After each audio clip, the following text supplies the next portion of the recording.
Halo, selamat pagi Sobat Sehat, apa kabar? Semoga Anda selalu dalam keadaan sehat dan tetap menjaga protokol kesehatan. Nah, hari ini Ayo Sehat akan hadir dengan perbincangan mengenai pembengkakan jantung alias kardiomegali.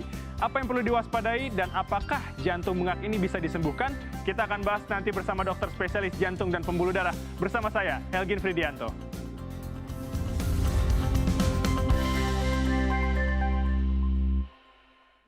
Sobat Sehat, di tengah pandemi COVID-19 dengan jumlah penderita yang masih belum terkontrol, pemerintah menganjurkan untuk mengurangi mobilitas. Mengapa demikian? Karena pergerakan masyarakat ini beresiko tinggi pada penularan COVID-19. Nah, pada masa liburan akhir tahun ini, pemerintah juga menganjurkan untuk tetap mengurangi mobilitas liburan untuk menekan angka pandemi COVID-19. Berikut liputannya untuk Anda.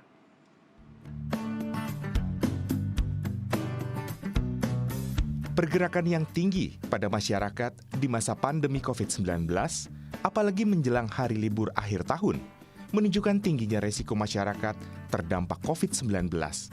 Guna mengantisipasi ini, pemerintah melalui juru bicara Satgas COVID-19, Wiku Adhisa Smito, mengimbau masyarakat untuk tidak berpergian apabila tidak dalam keadaan mendesak, apalagi berpergian untuk berlibur, karena mobilitas ini dirasa memiliki resiko yang tinggi terhadap penularan COVID-19.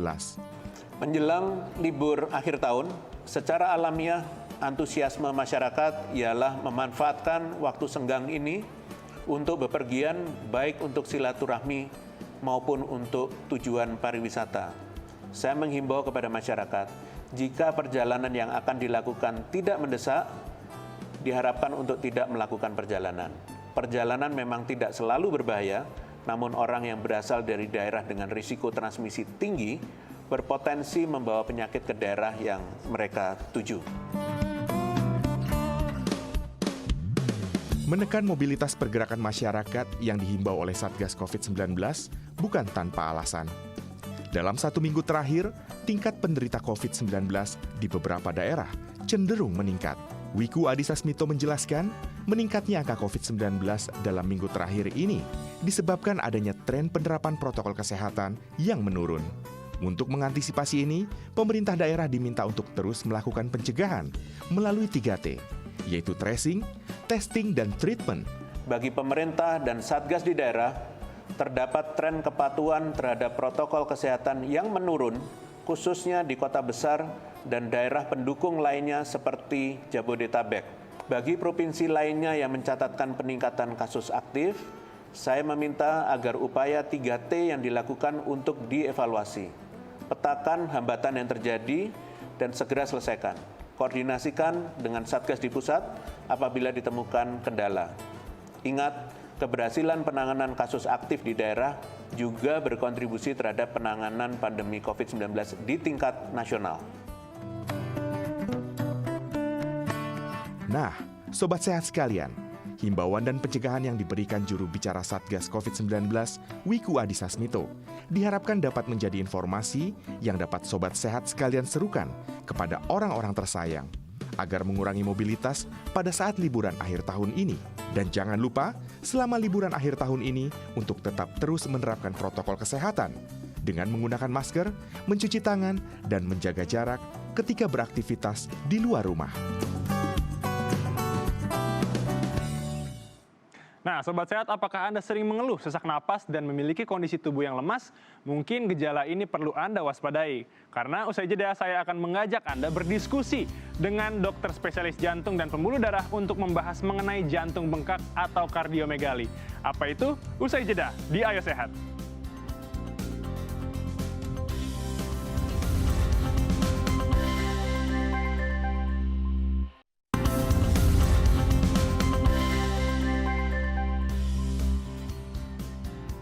Kembali lagi di Ayo Sehat, waspada pembengkakan jantung, tanda yang menunjukkan suatu kondisi penyakit tertentu yang merenggut nyawa Melisa, kontestan Indonesian Idol yang baru saja berusia 19 tahun. Lalu apa sih sebenarnya jantung bengkak atau yang juga disebut kardiomegali ini? Berpulangnya Melisa Sidabutar, salah satu kontestan Indonesian Idol, mengagetkan banyak pihak. Melisa yang masih berusia 19 tahun disebut pihak keluarga meninggal akibat pembengkakan jantung. dan sempat mengeluh lemas sebelum meninggal dunia. Lalu apakah itu pembengkakan jantung? Pembengkakan jantung atau yang dikenal dengan jantung bengkak rupanya bukan suatu penyakit. Kardiomegali adalah tanda yang menunjukkan kondisi atau gejala suatu penyakit. Penderita kardiomegali kerap tidak merasakan gejala jantung bengkak. Namun beberapa lainnya bisa juga merasakan gejala sesak nafas dan detak jantung yang tidak normal. Sementara penyebab jantung bengkak diantaranya adalah penyakit katup jantung, kardiomiopati, tekanan darah tinggi, adanya cairan di sekitar jantung, arteri tersumbat, anemia, hingga kondisi bawaan. Lalu apakah jantung bengkak bisa disembuhkan dan apa saja gejala yang harus diwaspadai? Kita akan bahas bersama Dr. Renan Sukmawan, spesialis jantung dan pembuluh darah. Selamat pagi, Dok. Selamat pagi. Oke, dokter, Mas El. mungkin bisa langsung dijelaskan untuk jantung bengkak ini apa sih? Baik, Mas El dan pemirsa dimanapun berada, yang namanya jantung bengkak itu segala sesuatu yang membuat ukuran ruang jantung itu membesar. Kalau kita paham, jantung itu ada 4 ruang. 2 di sebelah kiri, 2 di sebelah kanan, 2 serambi, 2 bilik. Ya, masing-masing 1 di kiri, 1 di kanan. Ketika salah satu ruang itu membesar ukurannya, oleh sebab yang tadi disampaikan, katup, ya, jantung bawaan dan lain, maka size-nya akan membesar, ukurannya akan membesar. Itu kita bisa deteksi dengan paling mudah dengan ronsen misalnya dari awal, kemudian dari EKG, pemeriksaan EKG kita bisa deteksi, tetapi tidak menentukan. Yang menentukan adalah pemeriksaan ekokardiografi namanya. Ada batas minimal ukuran ruang-ruang tersebut, sehingga kita sebut sebagai ruang membesar apa tidak. Itu satu hal. Yang kedua, pembesaran harus dipahami, pembesaran jantung tidak selalu kelainan. Ada pembesaran jantung yang normal, pada atlet misalnya, ada juga yang kelainan. Saya kira itu yang kita akan bahas lebih lanjut, masing-masing itu. Nah untuk gejalanya sendiri itu seperti apa sih, Dok? Kita bicarakan dulu istilah kardiomegali ini kita sebut sebagai sign, tanda. Apakah itu penyakit apa bukan? Nomor 2. Kalau pada atlet itu bukan penyakit. Baik. Dia karena aktivitasnya Cukup sering, cukup berat, ada ruang yang membesar di jantung, tapi itu lebih karena memang porsi darah yang dipompakan itu meningkat pada atlet. Itu bukan kelainan. Tapi kalau kita bicara sebabnya kelainan, ada macam-macam jenisnya dan akibatnya macam-macam. Ada setidaknya kalau kita bikin gambaran yang global, setidaknya ada 3 hal yang membuat jantung ruangannya membesar. 1, kalau cairan atau darah di dalam itu banyak, ruangannya besar. Yang kedua, kalau tekanan yang dihadapi oleh jantung tinggi. Pada orang darah tinggi, ada tekanan yang dihadapi besar, ruangannya melebar. Yang ketiga, kalau dinding jantungnya memang ada penyakit. Misalnya tadi disampaikan ada penyakit kardiomiopati, misalnya kerusakan otot jantung. Ada penyakit jantung koroner yang membuat serangan jantung, lama-lama jantungnya juga melar. Saya kira itu yang harus kita ketahui dan dipahami oleh masyarakat dan bisa dideteksi dari dini. Baik. Nah, cara untuk bisa mendeteksi secara dini itu seperti apa, Dok? Baik, nomor 1, kadang-kadang pembesaran jantung sebagai sebuah tanda dideteksi waktu pasien atau waktu seseorang menjalani check up misalnya, tampak pembesaran jantung gitu. Itu bisa kita evaluasi karena belum tentu ada timbul keluhan. Timbulnya keluhan gagal jantung membesar yang membuat keluhan kalau sudah situasinya sampai yang disebut sebagai gagal jantung. Kekuatan pompanya turun. Maksudnya pompa darah untuk keperluan badan jadi berkurang kemampuannya. Ketika itulah keluhan ada. Nah, untuk yang misalnya yang paling sering gejala gagal jantung itu keluhan sesak nafas ketika timbul aktivitas. Itu gejala awal. Kalau itu kelainan ya, bukan pada atlet. Kita bicarakan sekarang kardiomegali yang memang betul-betul kelainan, memang penyakit. 1, kalau selama ini dia kuat jalan 100 meter, tiba-tiba jalan sedikit sesak, naik tangga sesak, capek sedikit sesak gitu. Ada aktivitas sedikit saja, mandi misalnya, hati-hati. Kita sudah harus memeriksakan, jangan-jangan ada jantung kita masalah.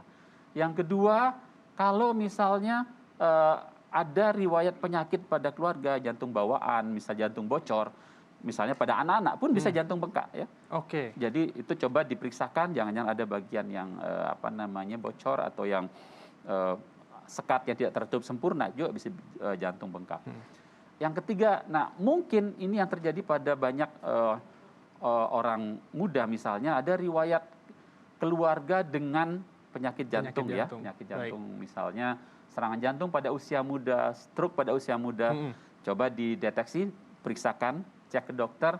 Kalau tampak dari ronsen atau EKG ada tanda-tanda, dipastikan dengan ekokardiografi. Eko itu seperti USG, kita bisa deteksi itu. Oke. Jadi banyak hal yang bisa kita lakukan untuk itu, sehingga kita bisa dari awal mencegah atau mengobati dari awal. Oke, berarti intinya meskipun itu hanya sesak nafas biasa, ada baiknya untuk mengecekkan ke dokter berarti, dok? Kira-kira begitu. Kalau kira-kira mulai ada gangguan pada saat aktivitas.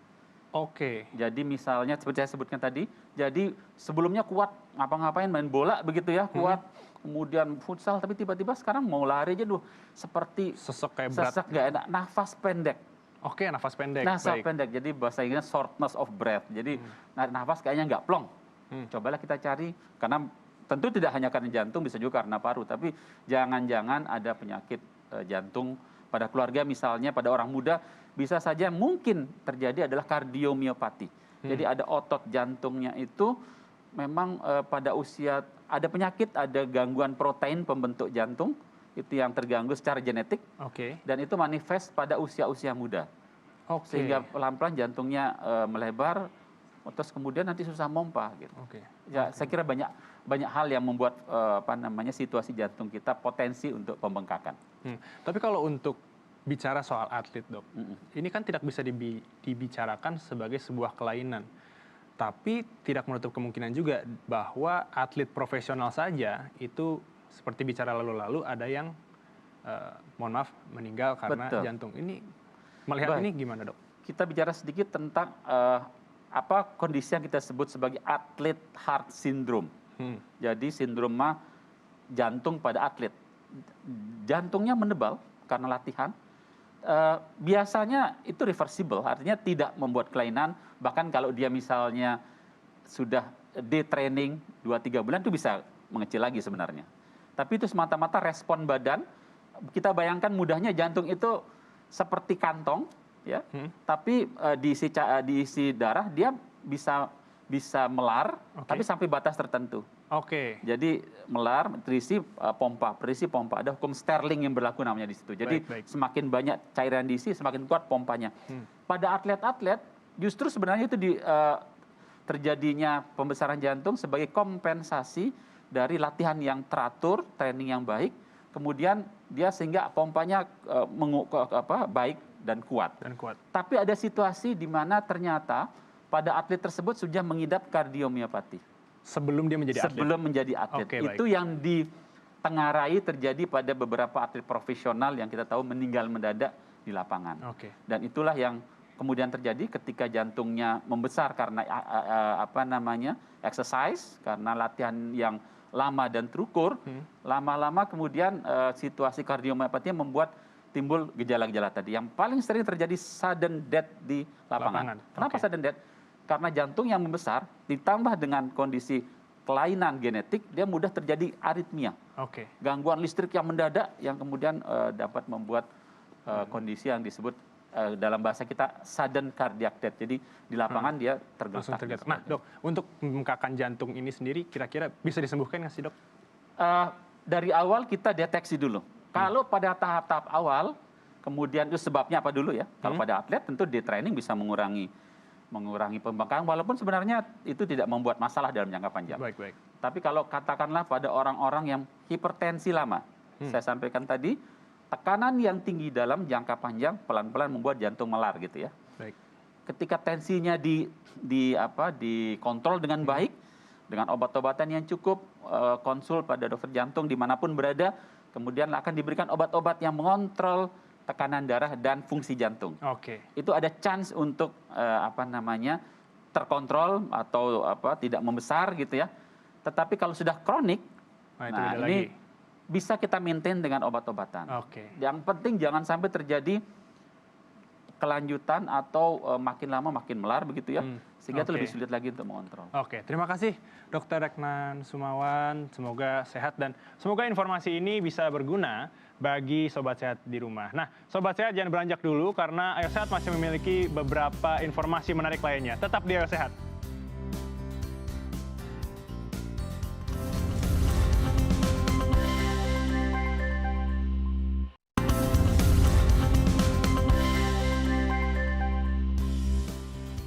Ya Sobat Sehat, berbagai edukasi terkait COVID-19 marak dilakukan di berbagai daerah. Salah satunya yang dilakukan mahasiswa di Riau. Meski edukasi berjalan lancar, namun tidak sedikit mendapat penolakan dari warga. Berikut liputannya untuk Anda.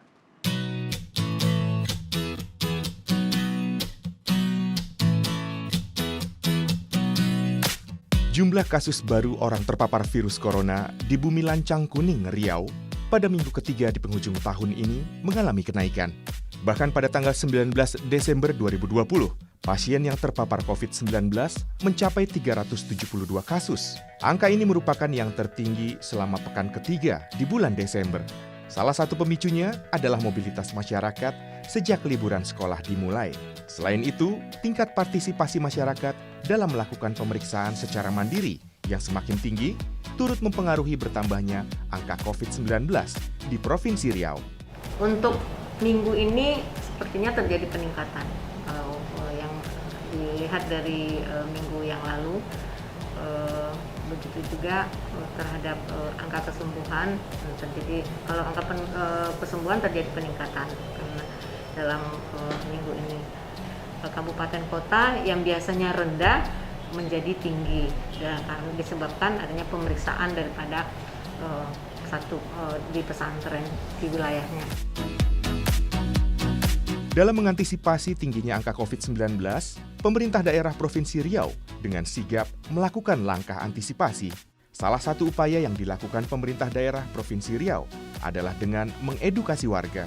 Berbekal semangat dan kepedulian akan pentingnya menerapkan protokol kesehatan kepada masyarakat, Kepala Seksi Promosi Kesehatan dan Pemberdayaan Masyarakat Dinas Kesehatan Provinsi Riau, Rosita, mengajak 60 lebih relawan dari sejumlah kampus di Kota Pekanbaru. Saya sangat mengapresiasi terhadap kepedulian Ibu Rosita terhadap dampak pandemi COVID-19 tahun 2020 ini, di mana beliau itu setiap 2 bulan sekali atau 3 bulan sekali selalu mengupdate kegiatan yang bisa kita lakukan kepada masyarakat berupa pembagian masker, pembagian hand sanitizer, dan yang lainnya. Dan ini merupakan kegiatan yang ke-6 kali yang dilakukan oleh beliau dan dipandu langsung oleh beliau.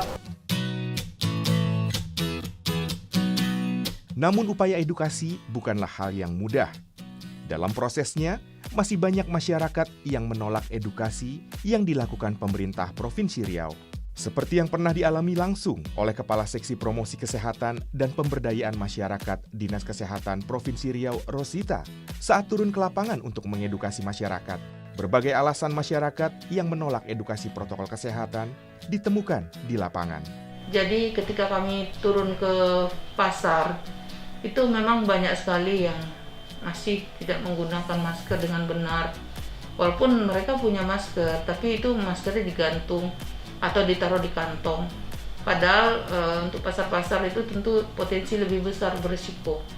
Pernah suatu kali kami melakukan edukasi juga dengan mahasiswa. Maskernya diminta tapi nanti nggak dipakai, terus dikantongin. Terus ketika kami bilang, ayo Bu dipakai maskernya, nggak bisa saya bercakap Bu, jadi dengan bahasa daerah yang kental gitu ya, tidak bisa kami bercakap. Kami juga di samping membagikan masker sebenarnya juga melakukan edukasi dengan leaflet. Itu kadang-kadang masyarakat menolak ya. Kami nggak perlu kertas-kertas ini Bu, kami perlu makan. Jadi ini keluhan masyarakat ya, yang itu rasanya menyakitkan juga ya. Jadi kertas kami itu dirobek-robek, kadang ada yang dibuang begitu saja tanpa dibaca. Padahal seharusnya itu mereka baca dengan baik, kemudian mereka lakukan dengan benar, karena itu adalah untuk kepentingan kesehatan mereka sendiri. Ya tapi ya masyarakat kita ya masih seperti itu gitu, masih ada yang menolak, ya masih kalau kita datang tidak membagikan sesuatu hanya masker saja, itu juga mereka masih ada penolakan gitu. Jadi udah punya Bu gitu. Kita kan maksudnya untuk mengedukasi gitu, tapi kalau ditolak seperti itu ya sedih juga. Nah, Sobat Sehat, petugas kesehatan yang turun untuk mengedukasi protokol kesehatan ke tengah-tengah masyarakat bertujuan untuk menyelamatkan kita semua dari bahaya COVID-19. Selain itu, para petugas yang melakukan edukasi ini pun memiliki risiko yang tinggi dari terpapar COVID-19. Dengan disiplin menerapkan protokol kesehatan seperti menjalankan 3M, yakni mengenakan masker, mencuci tangan, dan menjaga jarak, merupakan bentuk penghargaan kita kepada para petugas yang telah mempertaruhkan dirinya agar kita terhindar dari bahaya COVID-19. Ya, Sobat Sehat, informasi tadi sekaligus menjadi penutup perjumpaan kita pada hari ini. Tetap saksikan program Ayo Sehat mulai hari Senin hingga hari Jumat pukul 10.30 waktu Indonesia bagian Barat hanya di Kompas TV, independen, terpercaya. Saya Elgin Fridianto, pamit undur diri, tetap jaga protokol kesehatan, tetap jaga kesehatan. Sampai jumpa.